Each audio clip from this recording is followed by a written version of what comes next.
আসসালামু আলাইকুম, শুভ সকাল। সবাই কেমন আছেন? আশা করি ভালো আছেন। আজকে এই শাক পাতা দিয়ে একটা খাবার তৈরি হবে, এটি আপনাদেরকে দেখাবো দুপুরবেলা।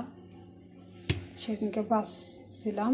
এটি হলো পুদিনা পাতা, না পুদিনা পাতাটা থাকে আর এক রকম বাংলাদেশে যেটা, এটা দিয়ে আর আটা ময়দার জিনিস পিঠা পাকান না, পিঠা বানায় খায় চাপড়ি চুপড়ির মতো।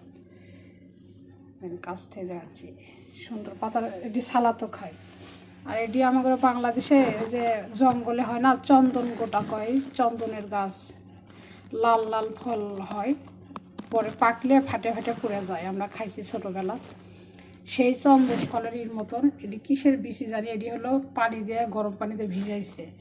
ভিজানোর পরে তারপরে আবার এটি ফুললে থাকে, সকালবেলা এটি সারা রাতে ফুলে থাকে। এটি আবার সিদ্ধ দেওয়া লাগে পানির ভিতরে।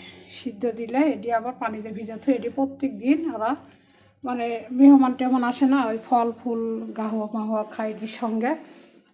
ওই বিচিগুলো ওরা টুকে টুকে খায়, যেমন সূর্যমুখীর বিচি, লাউ বিচি, তারপর হলো কদু বিচি, এই যে মিষ্টি কুমড়া, এটি বিচি টিচি খায় সব। এদেশের খাবার এরকম। যাই হোক, আজকে রোদের দৃশ্য দেখাবো। কাজ কম থাকলে কী হবে, কাপড় ধোয়া আছে, সবাই মাশাল্লাহ বলবেন। কত কাপড় ধুতে হবে। যাই হোক,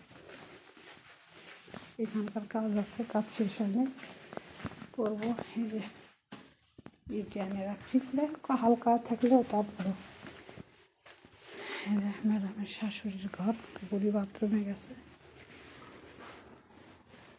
বুড়ি বাথরুমে গেছে।